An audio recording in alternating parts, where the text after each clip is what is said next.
तोला के दिखाओ। सुभान अल्लाह। आलम अरवाह में भी वली है, माँ के शिकम में भी वली है, और दुनिया में आने के बाद भी वली है। बेशक। जिसके तीनों दौर विलायत के, मगर प्रदेश जाते जाते माँ ने हाथ फैला दिया।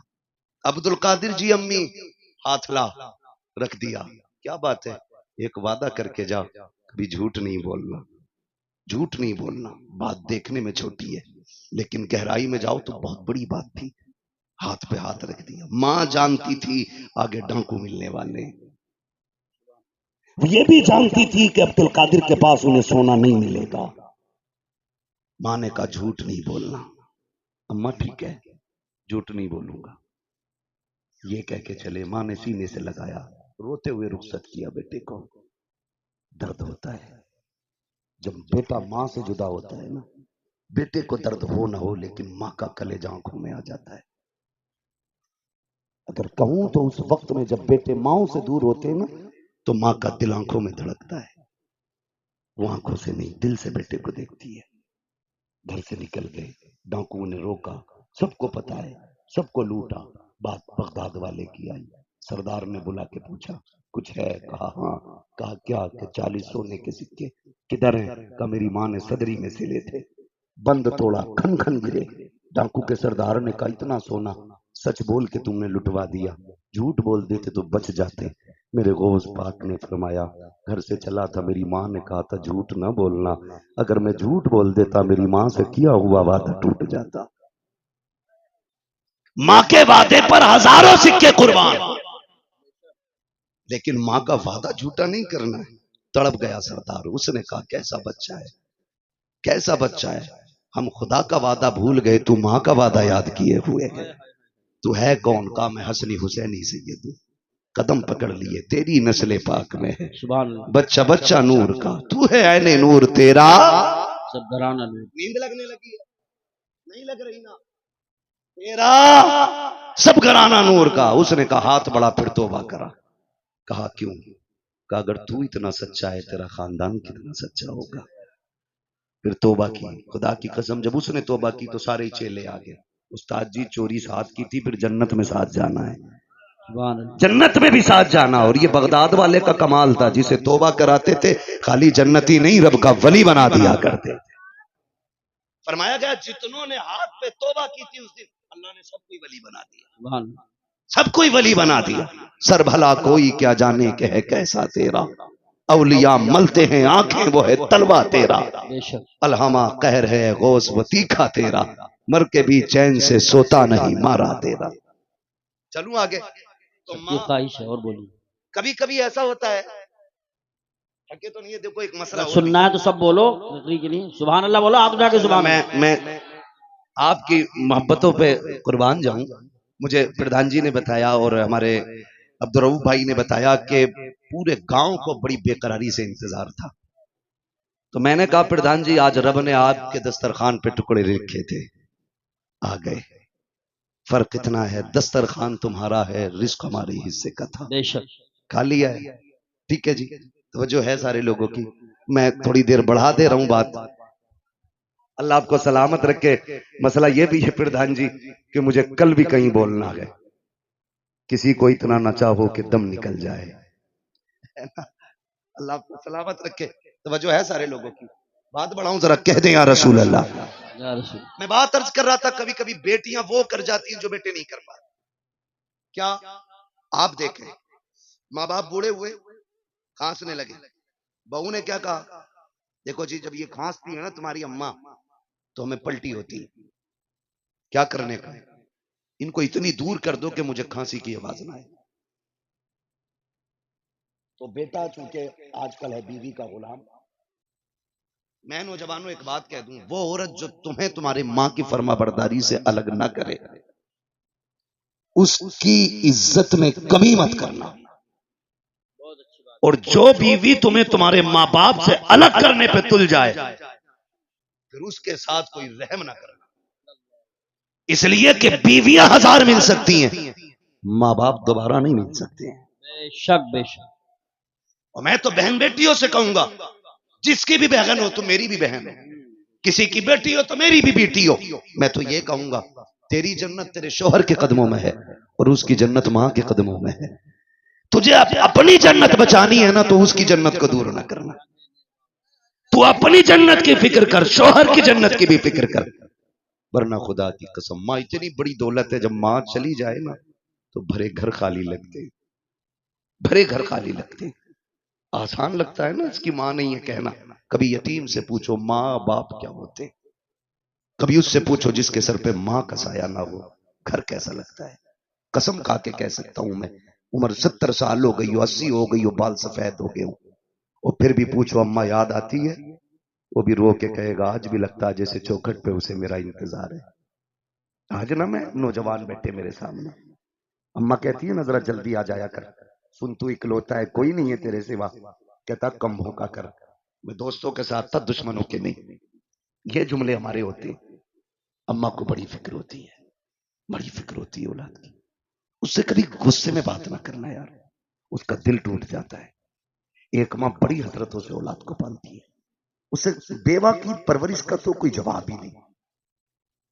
मां बन के भी हक अदा करती है, बाप बन के भी वही हक अदा करती है। कभी भी उल्टे लहजे में बात ना करना।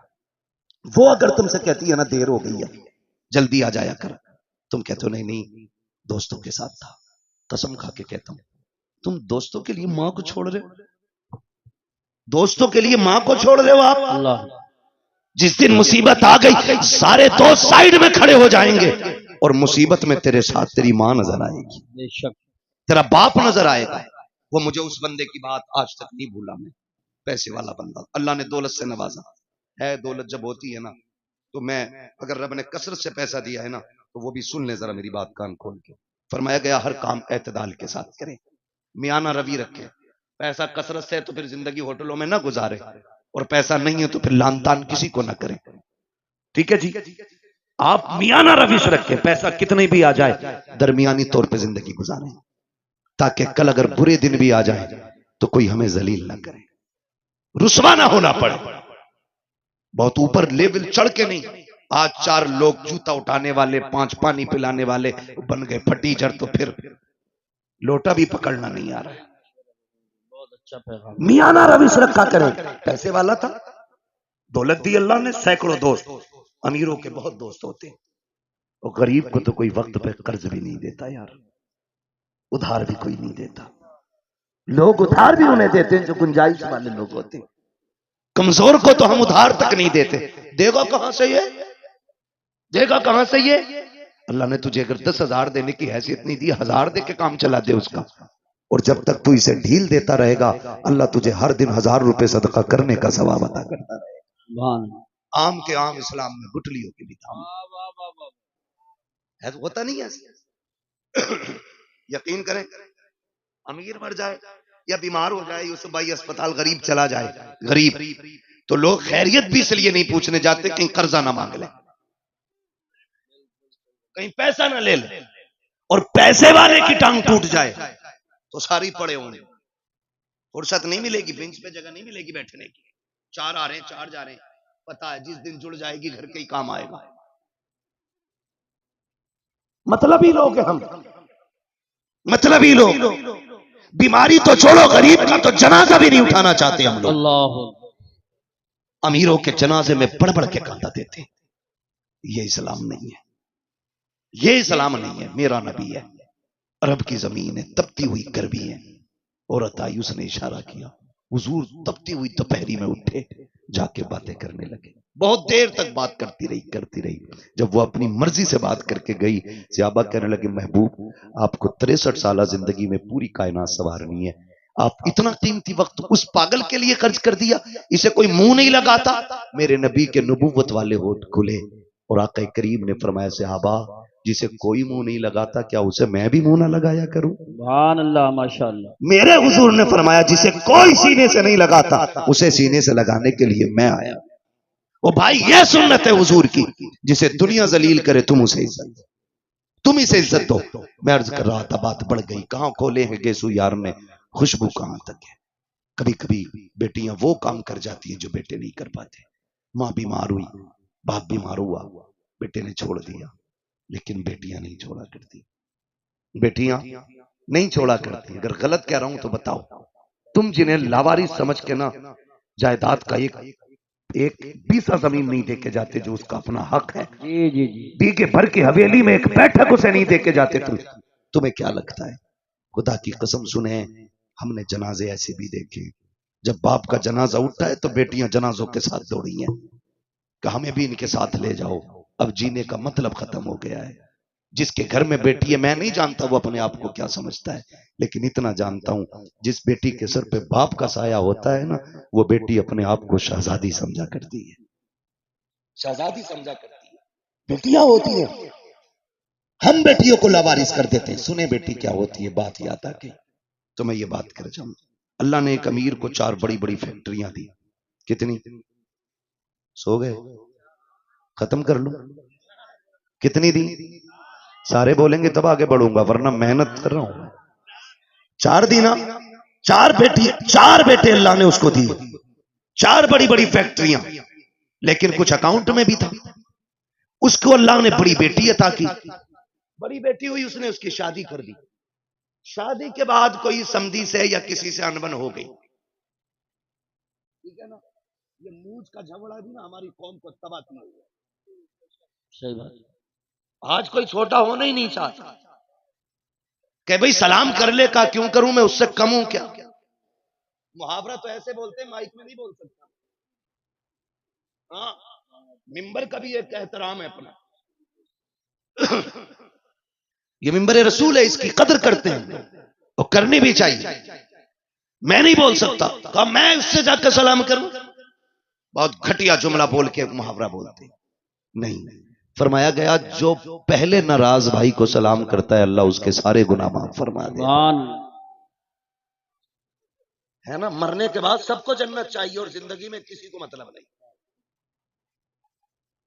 गलत नहीं कह रहा हूं, मर जाना तो कह रहा मेरा अब्बा बड़े नेक थे, रोज 1 गिलास चिड़ियों को पानी पिलाते थे। चल चिड़ियों का पानी याद है, और तेरे अब्बा ने मोहल्ले भर का जो खून पी रखा था वो मरने के बाद में की याद आ रही है। जिंदगी में जो उसने खून पिया वो नहीं याद आया। अब तो ये चाहते हैं कोई मौलवी 40 में आए और कह दे मैंने ख्वाब देखा तेरा बाप जन्नत में, कोई ये रह कहेगा। यही बात सही कह रहा हूं मैं अखिल भाई? ये सोचे बैठे मुश्किल घड़ी है। हजरत अली कब्रिस्तान से गुजर रहे हैं, सलाम किया, अस्सलाम वालेकुम या अहल क़ुबूर। आवाज आई वालेकुम सलाम। आपने फरमाया कब्र वालों बताओ क्या हाल है? उन्होंने कहा अली पहले ये बताओ जिन्हें हम छोड़ के आए थे उनके क्या हाल है? कहने लगे किन की बात कर रहे हो? कहा हम अपनों की बात कर रहे हैं। मौलाए कायनात फरमाते हैं किसे अपना कहते हो? वो तू जिसे बेवा छोड़ के आया था उसने निकाह कर लिया, जो तेरे यार थे उन्होंने दूसरे दोस्त बना लिए, और वो जो तूने हवेली बनाई थी ना, तेरे बच्चों ने इतनी दीवारें खड़ी की हैं कि घर का घरुआ बन गया है। तेरे बच्चों ने उनका नक्शा ही बदल के रख दिया। किन्हें अपने कह रहा है? अब तुम बताओ तुम्हारा क्या हाल है? उन्होंने कहा हम ये समझते थे बिल्डिंगें गाड़ियां ये कामयाब जिंदगी है। कहा कब्र में आए तो पता चला कि यहाँ पे दुनिया का सिक्का नहीं, जाके जमाने से बता देना यहाँ मदीने वाले की गुलामी का सिक्का चला करता है। कहा कैसा पाया? कहा बहुत लज्जतें थी दुनिया में, लेकिन कहते हैं जब मौत का पहला झटका लगा ना, कहते हैं जो कड़वाहट मौत के पहले झटके पे महसूस हुई थी, अभी तक वो कड़वाहट हमारे मुंह से नहीं गई है। खेल नहीं है, बदलो अपने रवैये। वो कहा जब कब्र में आए जो इसने झटका दिया गया, कब तक कांप रहे हैं? बरसों बीत गए, अभी तक वो दहशत नहीं गई है जो कब्र ने झटका दिया था। अभी तक उस दहशत को हम भुला नहीं पा रहे हैं। अली जाओ जमाने को बता देना कि तैयारी कर ले, यहाँ पे दुनिया का सिक्का नहीं हुजूर की गुलामी का सिक्का चला करता है। ओ मेरे भाई कान खोल के सुनो, हुए नाम पर बेनिशां कैसे कैसे, जमी खा गई आसमां कैसे कैसे। कोई यहाँ दौलत वाला, इज्जत वाला, शोहरत वाला कोई नहीं बचने वाला है। हमें खत्म हो जाना है, मगर खुदारा रवैये बेहतर कर लो, अखलाक अच्छे ये कर लो। अल्लाह ने 4 बेटे दिए, 4 मीलें दी।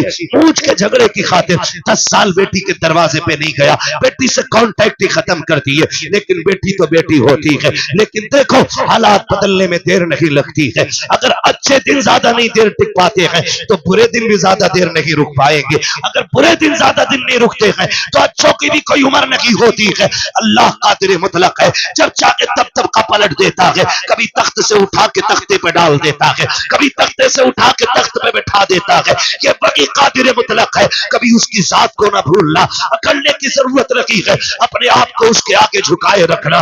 कभी दौलत पे गुरूर ना करना, नाक मूछ के झगड़े को एक तरफ डालो, हुजूर के सच्चे गुलाम हो जाओ। नाक की खातिर उसने 10 साल बेटी को नहीं देखा। इत्तेफाक से तबीयत खराब हुई, दर्द हुआ, हॉस्पिटल लोग लेकर के चले गए। डॉक्टर ने चेकअप करके कहा तेरे गुर्दे फेल हो चुके हैं, अब जिंदगी कम रह गई है। उसने कहा बड़ा पैसा है, इलाज की कोई सूरत? उसने कहा बच जाएगा अगर तुझे गुर्दा मिल जाए। उसने कहा जितना चाहे पैसा ले ले, अल्लाह ने बड़ी दौलत दी है, गुर्दा चेंज कर दे। डॉक्टर ने कहा नहीं जी, ये गुर्दे मिला खरीदा नहीं करते हैं। कहा फिर? कई तेरा अपना गुर्दा देगा, उसके बाद तेरी जिंदगी बच पाएगी। बड़ा घमंड था उसे 4 बेटों पर, बड़ा गुरूर था उसको बेटों पर। उसने कहा 4 बेटों के लिए जिंदगी कुर्बान कर दी, पूरा हो गया इन्हें पढ़ाते लिखाते, क्या ये मेरे लिए इतना नहीं कर सकते? उसने कहा बुलाओ बेटों को। 4 बेटों को जब बुलाया गया, सबसे पहले बाप ने बड़े बेटे से कहा बेटे मैं कुछ और दिन जीना चाहता हूँ, तुम्हारे बीच रहना चाहता हूँ। डॉक्टर ने कहा जीना है तो एक गुर्दा जाना पड़ेगा। बेटे एक गुर्दा दे दे, मैं भी तेरे साथ कुछ दिन जी लूं। बेटे ने इतना सुना, लहजे बदल गए बेटे के। उसने कहा तुम अपनी जिंदगी बर्बाद कर चुके हो, हमारी क्यों बर्बाद करना चाहते हो? हम गुर्दा दे करके अपनी जिंदगी बर्बाद नहीं करेंगे। जब बेटे ने इतना कहा, उसने दूसरे बेटे की तरफ देखा, उसका भी यही जवाब। तीसरे बेटे की तरफ देखा, उसका भी यही जवाब। सबने इनकार कर दिया। फिर आज आंखों में एहसास के आंसू आए हैं। ख्याल आता है मैंने इनके लिए जिंदगी बर्बाद की, जिन्हें मेरी एक सांस अच्छी नहीं लग रही है, जिनको जिंदगी मेरी प्यारी नहीं लग रही है। और खुदा का वास्ता बाप की इज्जत किया करो, बाप की कदर किया करो। अगर बाप जान भी मांग ले, हंसते हंसते दे दिया करो, इसलिए कि तेरी जान बाप की उस रात की कीमत नहीं चुका सकती है जब वो रात को आधी रात में मजदूरी करके पैदल आया था, कोई सवारी पर बैठाने वाला नहीं था, थक के आया, तूने मुस्कुरा के अब्बा कह दिया था, उसकी सारी थकन तेरे 2 जुमलों से उतर गई। नारे तकबीर, नारे रिसालत, नारे गौसियत, आला हज़रत।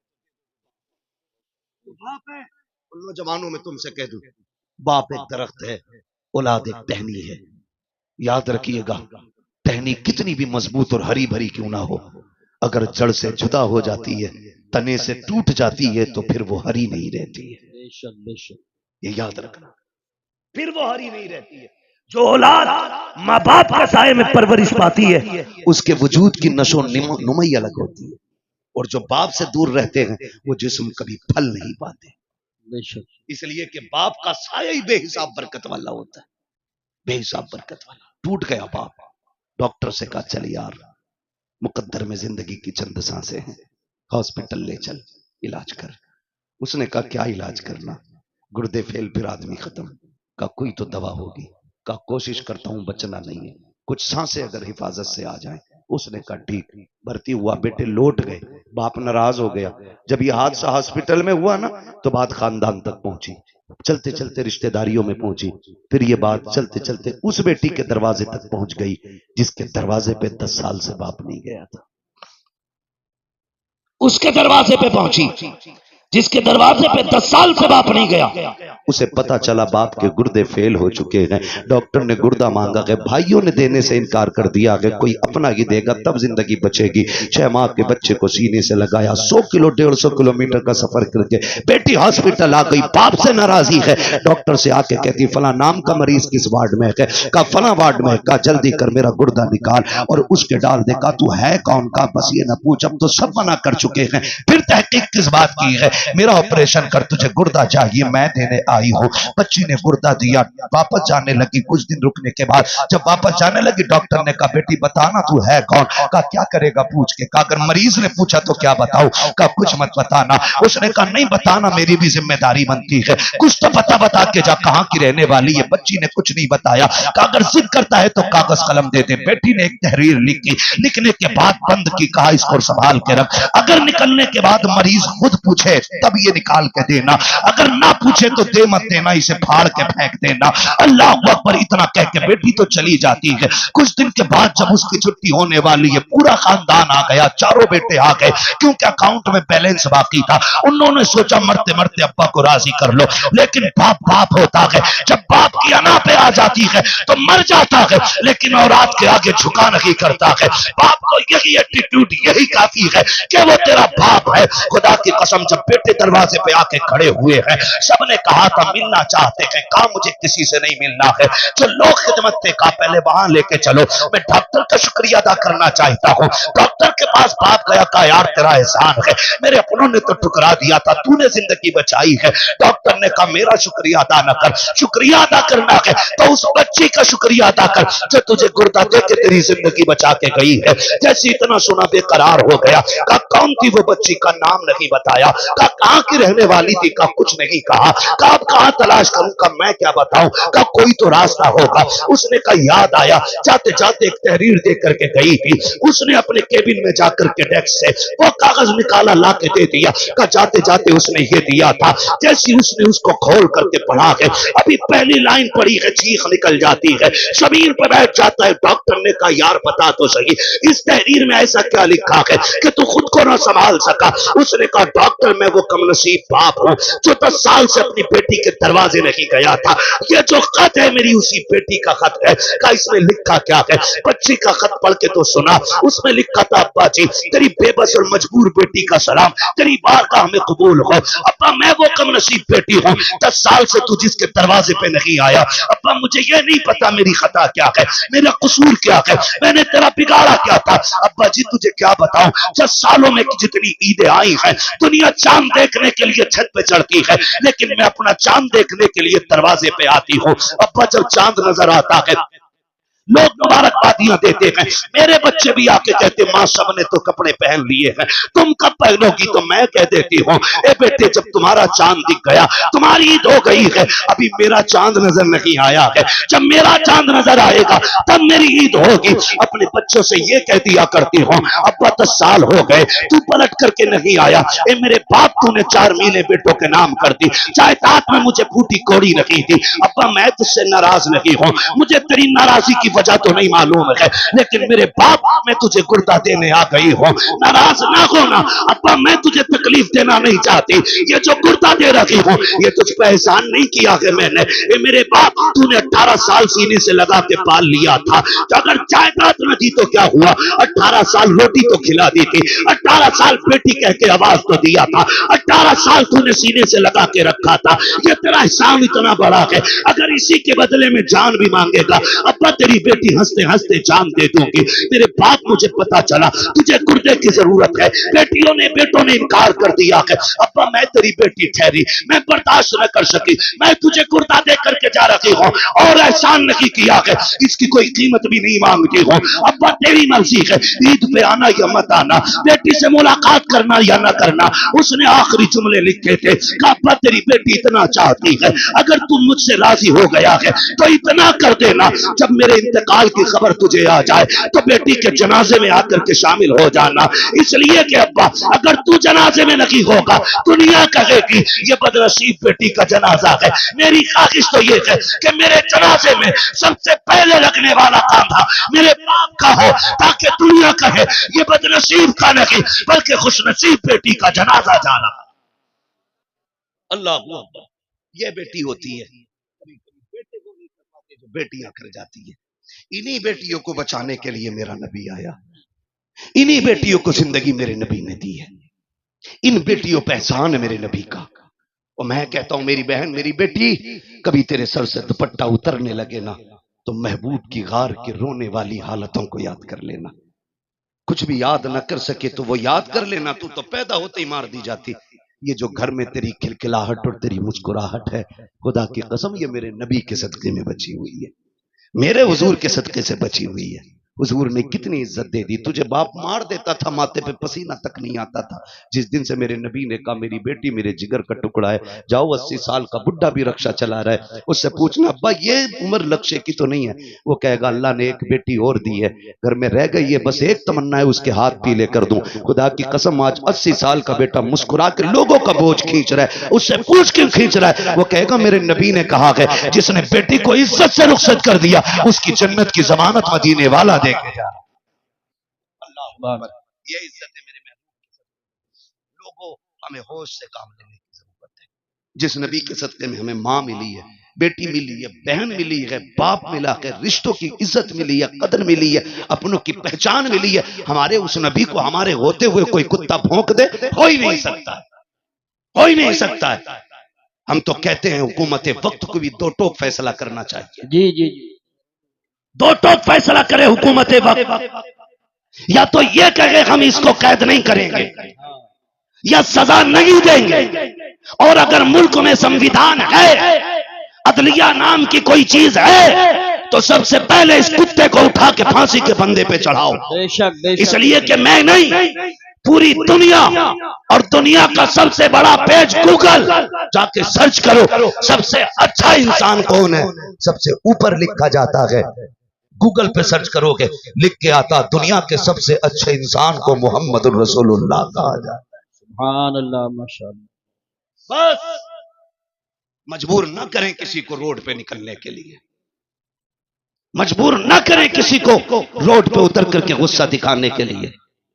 अगर तुम्हारे हाथ में इख्तियार है तो फिर इंसाफ करो, और इंसाफ यह है कि इस कुत्ते को उठा के फांसी तक पहुंचाओ। बेशक। वरना मुंह में हमारे भी जबान है, बोलना हमें भी आता है, लेकिन हमारा मजहब किसी के मजहब के खिलाफ बकवास करने की इजाजत नहीं देता। जी जी। गूंगे नहीं है, सच ये कह के जिन पत्थरों को हमने सिखाई थी गुफ्तगू, जब बोलने लगे तो हम ही पे बरस पड़े। जी जी सही बात। जिनकी औकात दो कौड़ी की भी ना हो, वो मेरे नबी के खिलाफ भौंके। खुदारा आपसे मेरी इतनी गुजारिश है, अपने हुजूर के लिए सारे झगड़े मिटा के एक जगह आओ, एक सफ में खड़े हो। खानदानी झगड़े खत्म, रिश्तों के झगड़े खत्म, दौलत के खत्म, ये आने जानी है, कोई मतलब नहीं है। और किसी की कब्र में कोई सोने का ताबूत नहीं रखेगा, किसी की कब्र के सरहाने चांदी का सरहाना नहीं लगना है। सबके लिए वही मिट्टी वाली जमीन, बेशक। वही जमीन है। फर्क सिर्फ इतना, जो हुजूर के लिए जिएगा उसकी कब्र जन्नत बनाई जाएगी, और जो हुजूर से बिछड़ के जिंदगी जिएगा उसकी कब्र अंधेरे का गड्ढा बनाया जाएगा। बेशक। तुम्हारे हाथ में है, कब्र अंधेरी रखनी है कि रोशन रखनी है। मशवरे के तौर पे मैं ये कह के जाऊंगा, जमीन मैली नहीं होती, जमन मैला नहीं होता, मोहम्मद के गुलामों का कफन मैला नहीं होता। हुजूर से गुलामी का सच्चा वादा करें, एक ही सफ में खड़े हो जाएं, फरूई इख्तलाफात से निकल आए, अपने असल मुद्दे पे नजर रखें। हमारा सब कुछ हमारा नबी है। मैं तो खुदा की कसम खा के कहता हूं, जो उनकी इज्जत पे आंच आई, हम अपनी इज्जत का क्या करेंगे भाई? जब उनकी इज्जत महफूज नहीं तो हमारी इज्जतों का होना क्या है? हमारी तो इज्जत भी हुजूर की चौखट से है।